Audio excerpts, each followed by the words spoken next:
الحمد لله رب العالمين والصلاة والسلام على رسوله الكريم أما بعد فأعوذ بالله من الشيطان الرجيم بسم الله الرحمن الرحيم الصلاة والسلام عليك يا سيدي يا رسول الله وعلى آلك وأصحابك يا سيدي يا حبيب الله الصلاة والسلام عليك يا سيدي يا خاتم النبيين وعلى آلك وأصحابك يا سيدي يا خاتم المعصومين۔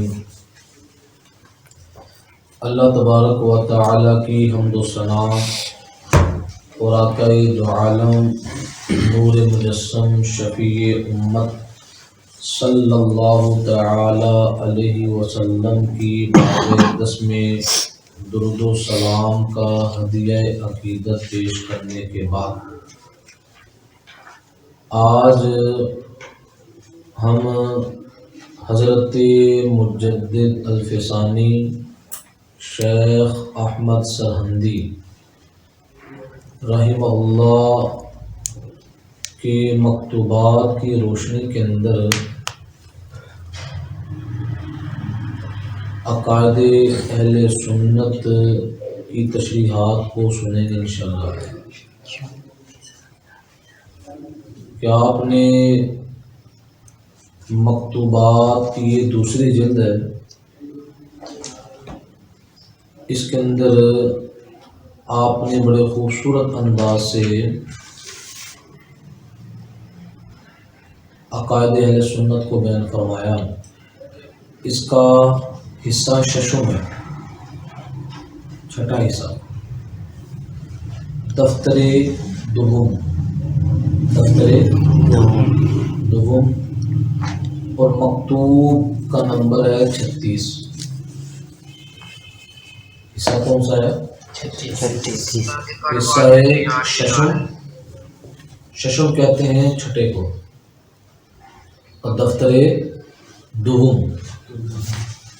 دوم کہتے ہیں دوسرے کو، اور مکتوب نمبر کون سا ہے؟ 36۔ اس کے اندر یہ آپ کا تقریباً 11 صفحات پر مشتمل ہے مکتوب۔ اس کے اندر آپ نے اہل سنت کے عقائد کو بیان کیا اور مخالفین کے باطل نظریات کو بھی بیان فرمایا۔ آپ کی عادت ہوتی تھی کہ آپ اپنے خلفاء کو خط لکھا کرتے تھے، اور جو آپ مناسب سمجھتے تھے، جس خلیفے کے حوالے سے اگر عقیدے کی اصلاح مطلوب ہوتی، آپ سمجھتے کہ یہاں پر عقیدے کی اصلاح ہونی چاہیے، تو آپ اس لیٹر کے اندر پھر عقیدے کی اصلاح فرماتے۔ اور اسی طرح اگر آپ کسی خلیفہ کے بارے میں سمجھتے کہ اس کی رہنمائی جو ہے روحانی اعتبار سے ضروری ہے، طریقت کے اعتبار سے ضروری ہے، تو آپ اس کی رہنمائی طریقت کے حوالے سے فرماتے ہیں۔ تو آپ نے یہاں پر اہل سنت کے معتقدات کے حوالے سے وضاحت کو بہتر سمجھا، تو یہ آپ نے خط جو تھا حضرت خواجہ محمد تقی، کیا نام ہے؟ خواجہ محمد تقی، ان کی طرف یہ خط لکھ کر بھیجا۔ اب اس خط کے اندر چند چیزیں بیان ہوں گی۔ کتنی چیزیں بیان ہوں گی؟ چند چیزیں۔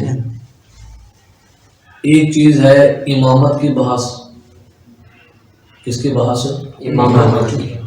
نمبر 2، اہل سنت و جماعت کے مذہب کی حقیقت کیا ہے؟ اہل سنت و جماعت کے مذہب کی حقیقت، اس کو بیان کریں گے۔ نمبر 3، مذاہب مخالفہ،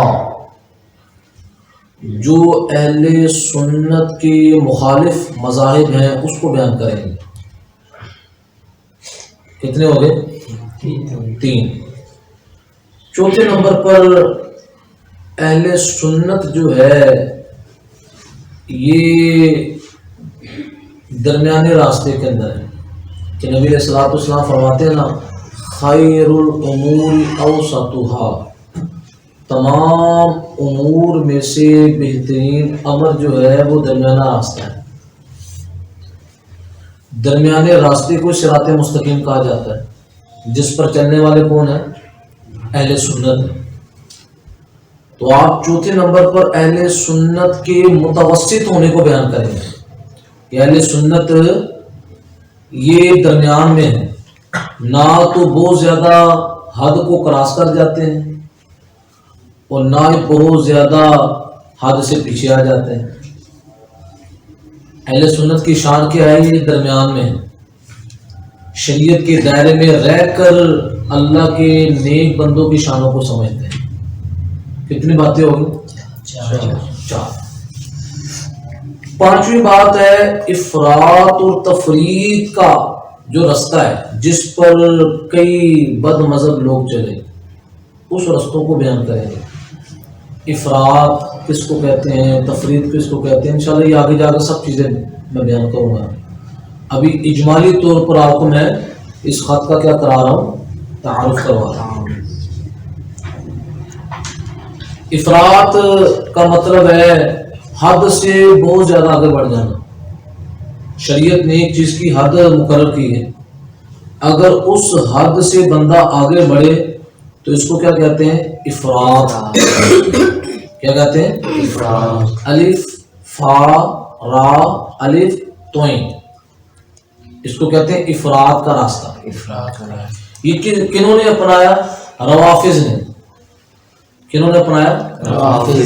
روافض شیعوں کو کہتے ہیں کہ یہ حد سے انہوں نے کیا کر لیا؟ اپنے آپ کو آگے لے گئے.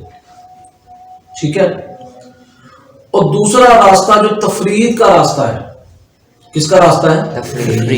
تفریط کا مطلب ہے کہ انہوں نے شانوں کو ماننے کے اندر کنجوسی اختیار کی. جو شریعت نے اللہ تعالی کے نیک بندوں کی شانیں بیان کی ہیں، تو جو تفریط والے راستے پر چلنے والے ہیں انہوں نے اس شانوں کو نہیں مانا بلکہ اس شانوں کو گھٹایا. یہ کون سا راستہ ہے؟ تفریط والا. اور اہل سنت کی شان کیا ہے؟ وہ درمیان میں رہے، نہ تو حد سے بڑھے اور نہ انہوں نے کنجوسی بیان کی شانیں بیان کرنے کے لیے. کتنی باتیں ہوگی؟ 5. چھٹی بات یہ ہے کہ رسول اللہ صلی اللہ تعالی علیہ وسلم کے اہل بیت کی تعریف کرنے والے لوگوں کی پہچان ہوگی کہ حضور علیہ الصلوۃ والسلام کے اہل بیت کے مداحین کون ہیں؟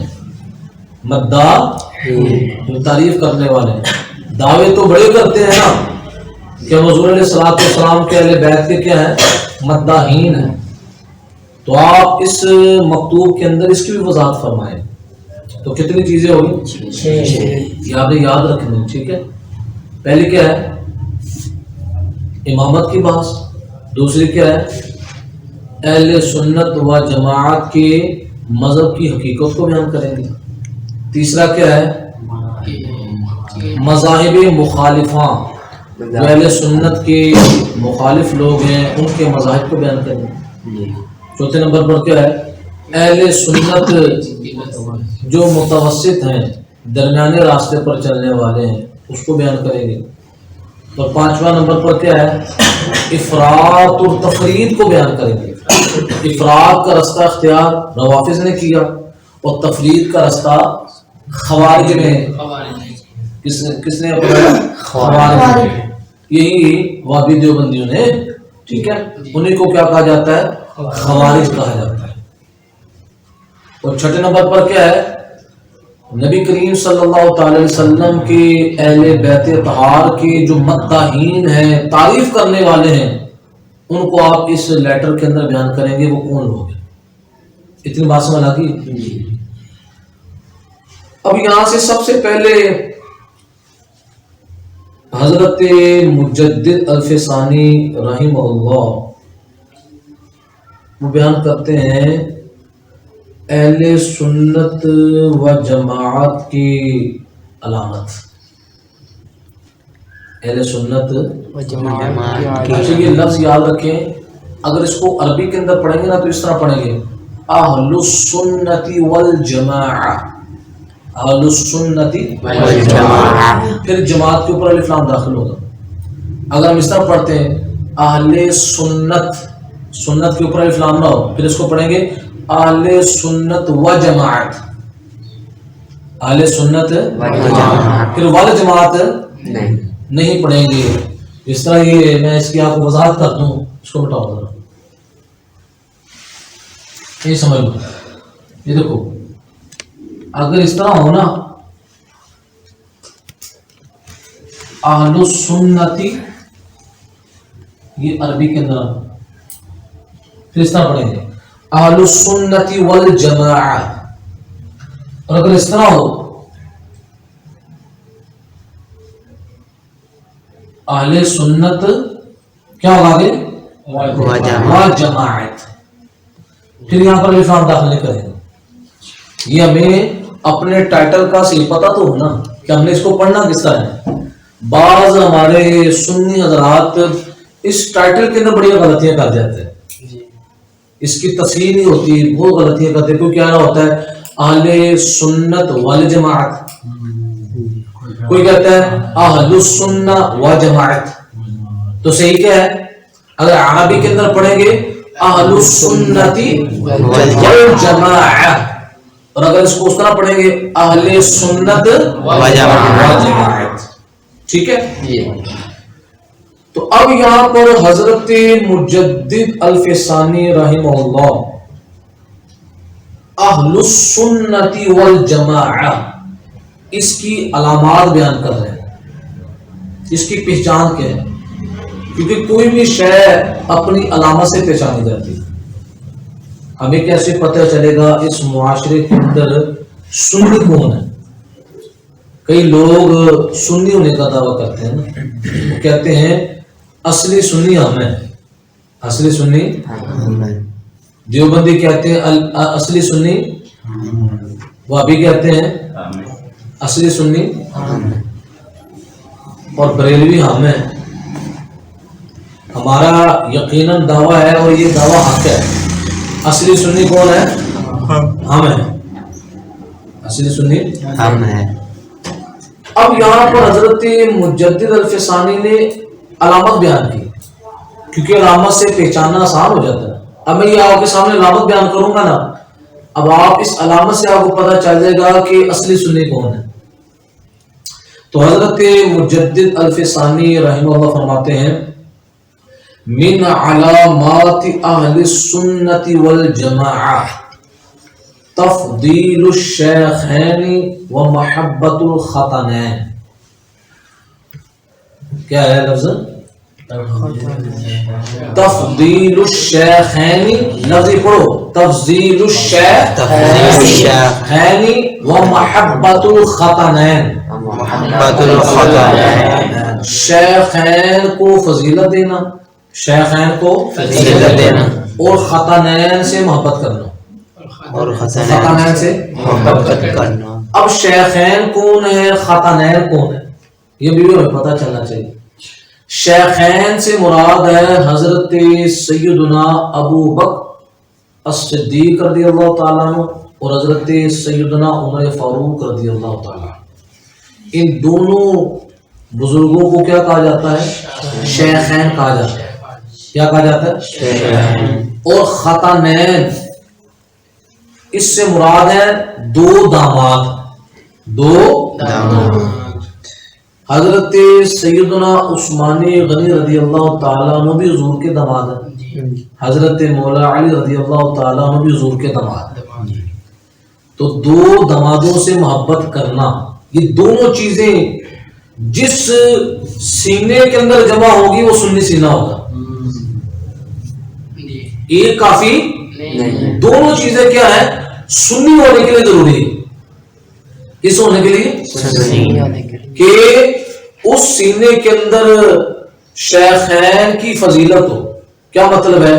اس کا عقیدہ ہو، یہ نظریہ ہو کہ حضرت سیدنا ابوبکر صدیق رضی اللہ تعالیٰ عنہ، حضرت عمر فاروق رضی اللہ تعالیٰ عنہ تمام صحابہ کرام پر فضیلت رکھتے ہیں. اس کو کہتے ہیں تفضیل الشیخین. اور محبت الخاتنین کا مطلب کیا ہے؟ نبی علیہ الصلوۃ والسلام کی دونوں دمادوں سے پیار کرنا. حضرت سیدنا عثمان غنی رضی اللہ تعالیٰ عنہ اور حضرت مولا علی رضی اللہ تعالیٰ عنہ. تو آپ نے یہ اہل سنت کی ایک علامت بیان فرمائی. آگے کیا فرماتے ہیں؟ تفضیل شیخین کی با محبت خاتنین جمع شود از خصائص اہل سنت و جماعت است. وہ بات جو میں نے بھی کہی ہے کہ شیخین کی فضیلت خاتنین کی محبت کے ساتھ، یہ دونوں چیزیں جمع شود، جب جمع ہو جائے سینے کے اندر تو یہ اہل سنت و جماعت کی خصائص میں سے خصوصیت ہے. کیسے میں پتہ چل جائے گا یہ بندہ کون ہے؟ سنی. کیا ہے؟ سنی ہے. بات سمجھ لگی نا؟ تو علامت کیا بیان کی؟ تفضیل الشیخین. اب اس پر حضرت مجدد الفسانی رحمہ اللہ اس کو بیان بھی کریں گے کہ شیخین کی فضیلت ضروری کیوں ہے اور خاتنین کے ساتھ پیار ضروری کیوں ہے. دو چیز ہے نا، پہلا کیا ہے؟ تفضیل الشیخین، دوسرا کیا ہے؟ محبت الخاتنین. اب پہلی چیز کو بیان کریں کہ شیخین کی فضیلت کیوں ضروری ہے. آپ فرماتے ہیں تفضیل شیخین با اجماع صحابہ و تابعین ثابت شدہ است. کہتے ہیں صحابہ کرام اور تابعین کا اجماع ہے. کس بات پر؟ صحابہ بھی اس بات پر متفق ہیں اور تابعین بھی اس بات پر متفق ہیں. جمع اس بات پر کہ حضرت سیدنا ابو بکر الصدیق رضی اللہ تعالیٰ عنہ اور حضرت عمر فاروق رضی اللہ تعالیٰ عنہ کو تمام صحابہ پر فضیلت حاصل ہے. اس کے قائل کون ہیں؟ صحابہ بھی اور تابعین بھی. اب آگے حضرت مجدد الفسانی فرماتے ہیں چنانچہ نقل کردہ اند آرا اکابر ائمہ، فرماتے ہیں جیسا کہ ان بڑے بڑے ائمہ سے یہ بات نقل ہے. کون سی بات؟ کہ شیخین کی فضیلت پر صحابہ کا بھی اجماع ہے اور تابعین کا بھی اجماع ہے. اور یہ بات امت کے بڑے بڑے ائمہ نے نقل کی ہے. امت کے بڑے بڑے ائمہ نے اس بات کو کیا کیا ہے؟ نقل کیا ہے. آپ فرماتے ہیں کہ یقین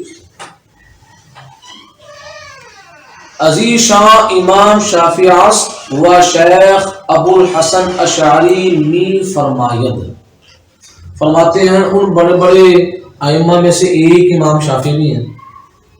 امام شافعی بھی یہ فرماتے ہیں کہ شیخین کی جو فضیلت ہے نا، اس پر کیا ہے؟ صحابہ کرام عالم رضوان کا بھی اجماع ہے اور اس پر تابعین کا بھی اجماع ہے. اب آگے حضرت مجدد الفسانی رحمہ اللہ حضرت شیخ ابو الحسن اشعری ان کا نظریہ بیان کر رہے ہیں. کیا ان کا نظریہ؟ کہتے شیخ ابو الحسن اشعری می فرمائے، وہ فرماتے ہیں کہ تفضیل ابو بکر و عمر بر باقی امت قطعی است. حضرت سیدنا ابو الحسن اشعری فرماتے ہیں کہ حضرت سیدنا ابوبکر صدیق اور حضرت سیدنا عمر فاروق رضی اللہ تعالی عنہما کی فضیلت باقی امت پر قطعی ہے. باقی امت پر اب باقی امت کے اندر پہلے درجے کی امت کیا ہے؟ صحابہ. صحابہ سے لے کر قیامت تک جو ہے نبی کریم صلی اللہ تعالی علیہ وسلم کی امت میں سے فضیلت والا پہلا کون سا شخص ہے؟ حضرت سیدنا ابوبکر صدیق رضی اللہ تعالیٰ عنہ، دوسرے نمبر پر حضرت سیدنا عمر فاروق رضی اللہ تعالیٰ عنہ۔ کیا فرمایا؟ یہ قطعی ہے۔ اب یہاں پر یہ بھی بات یاد رکھیں، لفظ قطعی یہ کتابوں کے اندر آتا ہے۔ جو لفظ قطعی ہے نا، اس کے دو معنی ہیں۔ کتنے معنی ہیں؟ دو۔ ایک ہوتا ہے قطعی بالمعنی الاخص، قطعی دوسرا ہوتا ہے قطعی بالمعنی الاعم۔ قطعی بالمعنی الاعم، یہ دیکھو، قطعی بالمعنی الاخص، دوسرا ہے قطعی بالمعنی الاعم۔ فرق ہے ہمیں اس کے اندر، کیا ہے فرق ہے؟ یہ فرق یاد رکھنا، یہ فرق آپ کو بڑا فائدہ دے گا۔ جو قطعی بالمعنی الاخص ہوتا ہے نا، اس کا مطلب یہ ہوتا ہے کہ وہ مسائل جن کا تعلق ضروریات دین سے ہو، جن کا تعلق اب ضروریات دین شریعت کے وہ مسائل ہیں جس کا سیکھنا، جس کو ماننا ہر خاص و عام پر ضروری ہے، ہر خاص و عام پر ضروری ہے۔ مثلا اللہ تعالیٰ کو وحدہ لا شریک ماننا، حضور نبی کریم صلی اللہ تعالی علیہ وسلم کو اللہ کا آخری نبی ماننا، یہ کون سی قسم ہے؟ قطعی بالمعنی الاخص۔ تو اس پہلی قسم کا جو ہے وہ منکر کافر ہوتا ہے۔ اگر کوئی بندہ اللہ کی توحید کا انکار کر دے، نبی کریم صلی اللہ تعالی علیہ وسلم کی نبوت و رسالت کا انکار کر دے، تو اس نے کون سے مسئلے کا انکار کیا ہے؟ جو قطعی بالمعنی الاخص ہے، جو قطعی بالمعنی الاخص ہے، کہ جس پر یقین رکھ کر بندہ مسلمان ہوتا ہے، اس کے بغیر بندہ مسلمان نہیں ہو سکتا۔ میری بات سمجھ آ گئی نا؟ اب یہاں بھی لفظ قطعی بولا گیا نا، ابھی بھی ہمیں سمجھنا ہے کہ یہاں پر قطعی سے مراد کون سا معنی ہے۔ ایک قطعی کی دوسری قسم ہے جس کو کہا جاتا ہے قطعی بالمعنی العام۔ اس کا تعلق ان مسائل کے ساتھ ہوتا ہے کہ جن کا تعلق اہل سنت کے مسائل کے ساتھ ہوتا ہے۔ کیا مطلب ہے؟ یعنی ان مسائل کا یقین رکھنا سنی ہونے کے لیے ضروری ہے۔ کس کے لیے؟ عام لفظوں میں آپ کہتے ہیں جو چیزیں ضروریات مذہب اہل سنت میں سے، ضروریات مذہب اہل سنت سے ہو، تو اس قطعی بالمعنی العام کا جو منکر ہوگا وہ کافر نہیں ہوگا، وہ اہل سنت سے خارج ہوگا، اس کو ہم سنی نہیں کہیں گے۔ اگر اس کا کوئی انکار کرتا ہے وہ کافر ہو جائے گا، جس کا تعلق ضروریات دین سے ہے، جس کا تعلق۔ اب یہاں پر جو لفظ قطعی بولا گیا نا، اس قطعی سے مراد کون ہے؟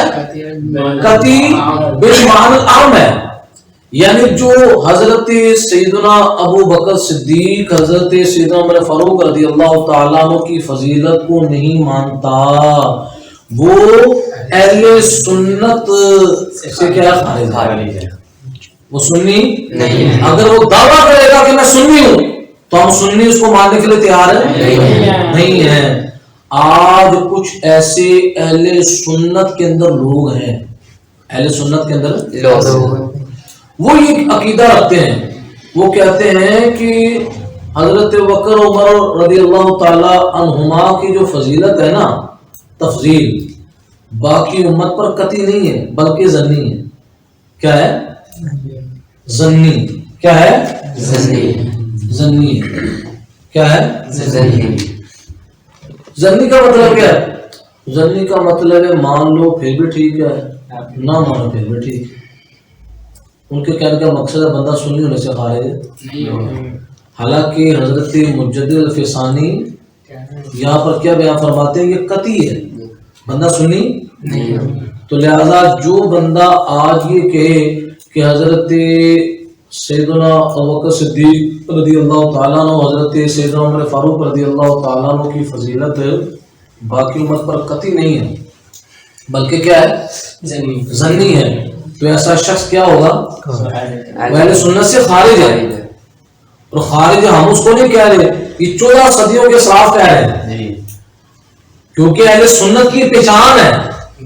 اہل سنت کی کیا ہے؟ پہچان۔ آج بڑے بڑے پیر، آج بڑے بڑے مولوی جناب والا اس عقیدے پر برقرار نہیں ہے، بالخصوص پنڈی کی طرف جتنے ہیں، ریاض حسین شاہ ہو گیا، عبد القادر ٹینچ باٹوی، یہ بڑے بڑے جو ہیں، یہ ان لوگوں کا ایک نظریہ ہے کہ وہ یہ کہتے ہیں کہ یہ ظنی عقیدہ ہے۔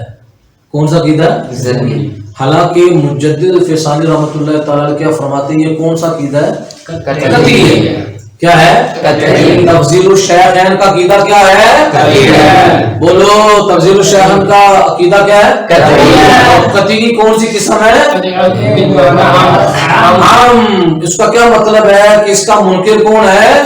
اہل سنت سے خارج ہے۔ اہل سنت سے خارج ہے، اہل سنت سے خارج ہے۔ سمجھ لگی نا میرے؟ جو اس کو کیا کہے گا؟ ظنی کہے گا، وہ سنی کہلانے کا حقدار نہیں ہے۔ سمجھ لگی میری بات؟ یہ بات لا دی نا۔ ایک تو یہ بات بیان فرمائی تفضیل شیخ ہے۔ اب آگے فرماتے ہیں کہ مولا علی سے بھی ثابت ہے، خود مولا علی سے بھی یہ بات ثابت ہے تفضیل الشیخین کی۔ تو حضرت مجدد الفسانی فرماتے ہیں وہ از حضرت امیر، جہاں بھی مکتوبات کے اندر حضرت امیر کا لفظ آئے گا نا، اس سے مراد کون ہوں گے؟ مولا علی۔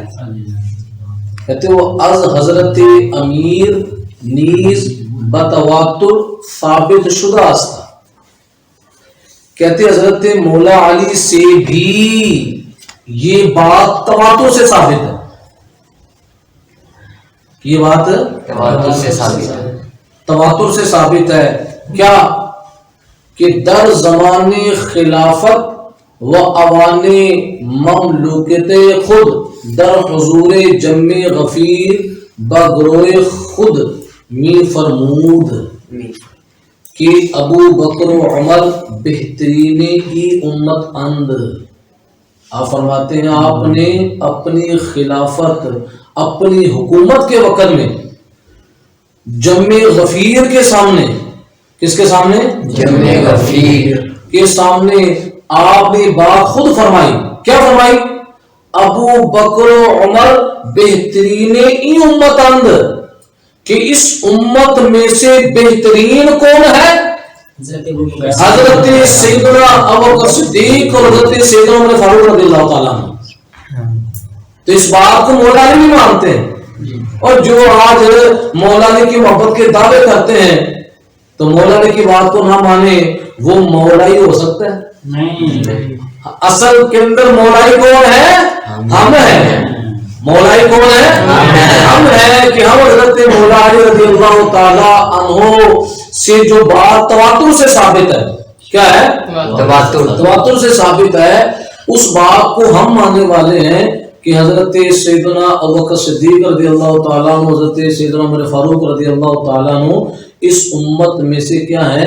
بہترین ہیں۔ کیا ہے؟ بہترین۔ آگے حضرت مجدد الفسانی فرماتے ہیں چنانچہ امام ذہبی گفتہ است و امام بخاری روایت کردہ است۔ ابھی حضرت مولا علی سے روایت کر رہے ہیں، کون؟ حضرت امام ذہبی اور حضرت امام بخاری۔ سنا گی نا؟ اچھا، یہ جو بات کی نا پیچھے، اس کو امام صاحب نے بھی بیان کی ہے کہ حضرت مولا علی نے یہ فرمایا کہ اس امت کے بہترین کون ہیں؟ ابو بکر و عمر ہیں۔ سنا گی نا؟ اور امام بخاری نے بھی روایت کیا کیا؟ کہ حضرت امیر فرمودہ است کہ حضرت امین سے مراد کون ہے؟ مولا علی. حضرت مولا علی نے فرمایا ہے کہ بہترین مردم بعد از پیغمبر. کتنی بار واضح؟ بعد از پیغمبر علیہ وعلا آلہ الصلاۃ والسلام ابو بکر است. لوگوں میں سے حضور نبی علیہ الصلوۃ والسلام کے بعد، حضور علیہ الصلوۃ والسلام کے بعد لوگوں میں سے بہترین کون ہے؟ حضرت بکر صدیق ہے، پستر عمر، پھر فرمایا پھر عمر، پستر مرد دیگر، پھر فرمایا کوئی دوسرا مرد. تیسرے نمبر پر کیا کہا؟ کوئی دوسرا مرد. پہلے نمبر پر کس کو بیان کیا؟ حضرت صدیق کو. دوسرے نمبر پر حضرت فاروق کو. تیسرے نمبر پر کیا فرمایا؟ پھر کوئی دوسرا مرد. پس گفتر تیسرے او محمد بن حنفیہ، آپ کے بیٹے حضرت محمد بن حنفیہ تھے نا، انہوں نے حضرت مولا علی سرکار سے کہا پستر توئی بابا جان، وہ جو آپ کہہ رہے ہیں تیسرے نمبر پر کوئی اور مرد، اس سے مراد آپ ہے نا؟ اس سے مراد ہے. تو مولا علی نے کیا فرمایا؟ فرمود نیستم من نہیں، میں نہیں، مگر یک مرد از مسلمانان. آپ فرماتے میں تو مسلمانوں میں سے ایک مرد ہوں، میں مسلمانوں میں سے ایک مرد ہوں. تو اب یہاں پر بخاری کی یہ روایت ہے کہ خود مولا علی سرکار فرما رہے ہیں کہ پہلے نمبر پر فضیلت کے اندر کون ہے؟ پھر کون ہے؟ اب یہ جو عقیدہ ہے اہل سنت کی جو علامت ہے تفضیل الشیخین، یہ مولا علی سے بھی ثابت ہے. کس سے ثابت ہے؟ مولا علی سے بھی ثابت ہے. اب آگے حضرت مجدد الفسانی پوری گفتگو کا خلاصہ بیان کر رہے ہیں. فرماتے ہیں بالجملہ خلاصہ کلام تفضیل شیخین از کثرت روات فقات بحد شہرت و تواتر رسیدہ است. آپ نے یہ پوری گفتگو کا نچوڑ اور خلاصہ بیان فرمایا. آپ فرماتے ہیں کہ شیخین کی فضیلت جو ہے وہ اتنے کثیر راویوں سے ثابت ہے، یعنی اس چیز کو بیان کرنے والے اتنے زیادہ راوی ہیں جو سارے کے سارے ثقہ ہیں. ثقہ کا مطلب ہے مضبوط ہیں، وہ کمزور بات کہنے والے نہیں، وہ مضبوط بات کرنے والے ہیں. ثقہ راوی کا مطلب ہے کہ ان کی بات کیا ہوتی ہے؟ مضبوط ہے. آپ فرماتے ہیں کہ شیخین کی فضیلت کو بیان کرنے والے ایک تو راوی کیا ہیں؟ وہ زیادہ ہیں، اور دوسرا کیا ہے؟ مضبوط ہیں. دوسرے کیا ہے؟ مضبوط. اچھا اتنے زیادہ ہے کہ وہ حد شہرت اور حد تواتر کو پہنچ چکے. حد کہ جس چیز کو بیان کرنے والے بہت زیادہ راوی ہوں، بہت زیادہ راوی ہوں، تو ایسی روایت کو کیا کہتے ہیں؟ یا مشہور کہتے ہیں یا متواتر کہتے ہیں. تو حضرت مجدد الفسانی فرماتے ہیں کہ شیخین کی فضیلت اتنی بڑی دلیل سے ثابت ہے کہ اس کو بیان کرنے والا ایک دو راوی نہیں ہے، بلکہ کیا ہے؟ بہت بڑی جماعت ہے. اور جماعت بھی کمزور جماعت ہے، بلکہ وہ مضبوط لوگوں کی جماعت ہے جو علمی میدان کے اندر بہت زیادہ مضبوط ہیں. انہوں نے اس چیز کو کیا کیا؟ بیان فرمایا. اور آگے حضرت مجدد الفسانی فرماتے ہیں انکار عام، اس چیز کا جو انکار ہے نا، کن کا؟ تفضیل شیخین کا. کہتے ہیں اس کا جو انکار ہے یا از راہ جہالت یا از راہ تعصب، یا تو جاہل کرے گا یا متعصب کرے گا. اس چیز کا انکار کون کرے گا؟ یا تو جاہل کرے گا یا متعصب. متعصب کون ہوتا ہے؟ متعصب وہ ہوتا ہے جو اس کے سامنے حق واضح بھی ہو نا، وہ پھر بھی نہیں مانتا. وہ اپنے جس غلط نظریے کے اندر ڈٹا ہوتا ہے نا، وہ کہتا ہے میرا غلط نظریہ ٹھیک ہے. اس کے سامنے رائے حق واضح بھی ہو جائے تو حضرت مجدد الفسانی رحمہ اللہ فرماتے ہیں یہ ایسی بات ہے اس کا انکار دو ہی بندے کر سکتے ہیں، یا وہ بندہ کیا ہے، یا اس کو شریعت کا پتہ ہی نہیں ہے، شریعت کا پتہ ہی نہیں ہے، یا اگر پتہ تو ہے اور اس چیز پر وہ ڈٹا ہوا ہے کہ وہ شیخان کی فضیلت کو مانتا نہیں ہے، پھر وہ کون ہے، ہڈ درم ہے، ہڈ متعصب ہے، وہ کیا ہے، متعصب ہے۔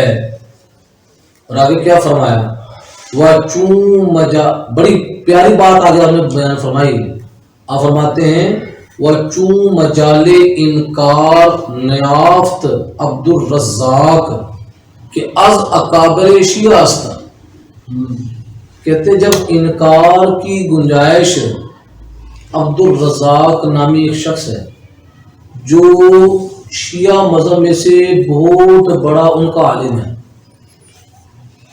شیعہ مذہب میں سے بہت بڑا عالم ہے، عبد الرزاق اس کا نام ہے، اس اہل تشیع اس کو بڑا مانتے ہیں، تو حضرت شیخ مجدد الفسانی فرماتے ہیں اتنا بڑا شیعوں کا عالم ہے، اس کی بات کیا ہے، اس نے بھی اس بات سے انکار نہیں کیا، اس نے بھی شیخین کی فضیلت کو مانا ہے، اس نے بھی شیخین کی فضیلت کو مانا۔ اچھا وہ کیا کہتا ہے اس بارے میں، کہتے بے اختیار بتفضیل شیخین قائل گشت، کیوں بغیر اختیار کے وہ بھی شیخین کی فضیلت کا قائل ہو گیا، وہ بھی اس چیز کو مانتا ہے کہ حضرت ابوبکر و عمر رضی اللہ تعالی عنہما کیا ہیں، افضل ہیں، وہ بھی قائل ہے۔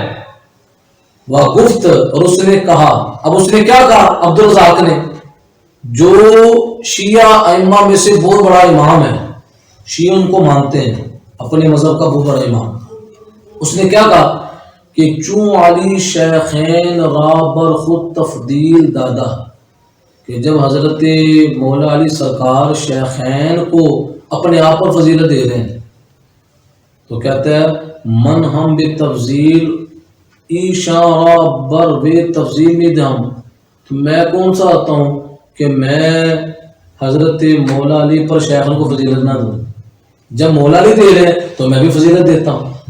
پھر آگے کہتا ہے وہ اگر وہ تفضیل نمیدار من ہم تفضیل نمیدانم، اگر مولا علی فضیلت نہ دیتے تو میں بھی نہ دیتا، تو جب مولا علی دے رہے تو میں بھی دوں گا۔ یہ کون مان رہا ہے؟ خود شیعہ کا بہت بڑا امام اس چیز کو مان رہا ہے۔ آگے اس نے کیا کہا، اگلی بات سننے والی، گناہ است کہ من دعوی محبت علی نمایم و باؤ مخالفت کنم، کہتا ہے کہ گناہ ہے کہ میں حضرت علی کی محبت کا دعویٰ کروں اور کام ان کی مخالفت والا کروں،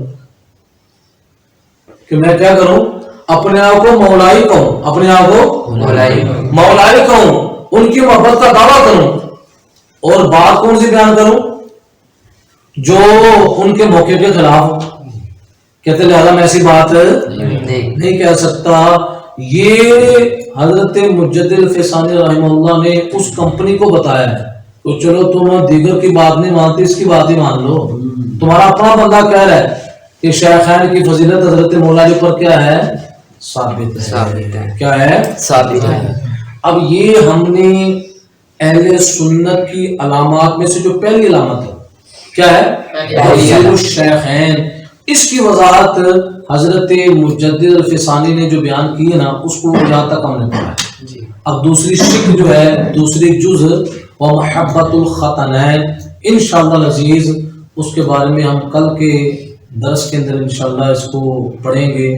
اللہ رب العزت کی بارگاہ میں دعا ہے کہ اللہ تعالی ہمیں قرآن و سنت کا فہم عطا فرمائے۔